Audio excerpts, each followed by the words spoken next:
না বললেই নয় যে এই যে রাস্তাটা আসলে আমি পরে এটা দেখতে পারলাম যে এই রাস্তার ভিতরে সরেজ লাইন মানে পানির যে লাইনটা আর কি, পানির যে লাইনটা এটা রাস্তার মাঝখান দিকে দিয়ে আর পানির লাইনটা করা অটোমেটিক্যালি ওখান থেকে করতেছে।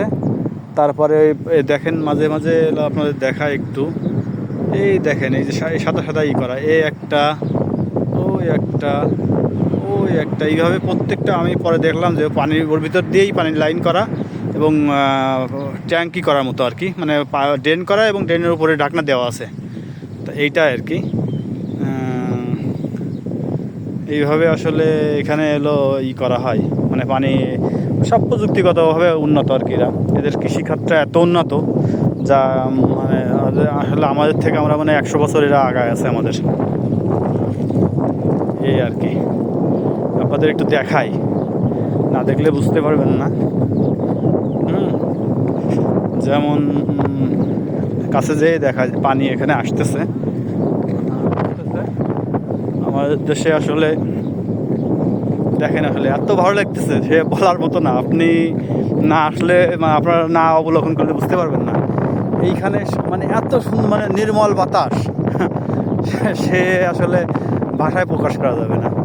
এটা দেখেন, এটা আমাদের দেশেও আছে অবশ্য, কিন্তু এরা আরও বেশি উন্নত।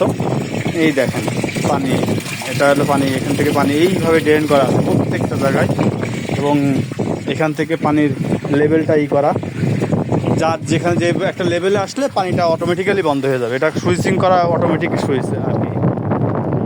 তারপরে আমরা দেখাই আপনাদের এর নিচে দিয়ে এই যে মাটি দেখতে পাচ্ছেন এর নিচে দিয়েই ড্রেন করা আছে। এটা দেখেন, আর ওই যে পিক আপ দেখেন, হয়তো জমির মালিক বা জমির যারা আর কি তত্ত্বাবধানে আছে তারা এই পিক আপে করে বাজার পিক আপে করে ওরা চলাচল করতেছে। এই দেখেন এই যে এই যে ঢাকনা, এর নিচেই এই পাশে আর একটা আছে, এর নিচে এলো ড্রেন আছে। হ্যাঁ, এইভাবে পুরো রাস্তাটা এইভাবে করা। এবং প্রত্যেকটা এইভাবে পরপর আছে, প্রত্যেকটা এলাকার জমিতে মানে সমানভাবে পানি দেওয়া, মানে এক জায়গায় ছাড়লে তো জমি হবে, তারপরে জমি একদম লেভেল, তারপরেও মোটামুটি প্রত্যেকটা জায়গায় করা আছে। এটা আর কি দেখা করার জন্য।